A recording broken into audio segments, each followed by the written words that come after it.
Welcome to Help Desk Migration channel. In this tutorial, we are going to show you how to migrate to a next-gen project in Jira Service Management. We would like to note that the current functionality of the next-gen projects does not allow importing JSON or CSV files.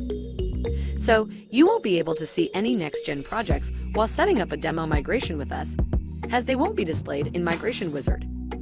Therefore, if you do not see a project you would like to migrate in Migration Wizard, there is a high chance that it's a next-gen one. But if you still want to migrate data to the next-gen project, there's a workaround. So, without further ado, let's dive in. Before you continue watching this tutorial, be sure to subscribe to our channel and ring the bell to get notified about our latest data migration tutorials, news about customer service, and more. First, you need to create a classic project in your Jira Service Management. To do so, from the Projects tab, click the Create button, then provide the name and the key for your project, and if needed, change the template to the most suitable one. Hit the Create button, and the project setup is done. After your project is created, you can double-check the type in the left sidebar. Next step is to import your data to the classic project. So, go to the Migration Wizard and select your source platform to migrate the data from.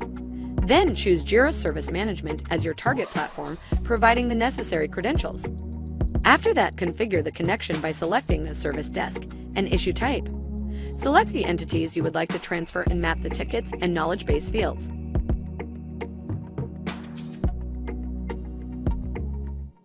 Lastly, run the demo migration to check if everything works correctly. If you're satisfied with the results, proceed to the full data migration.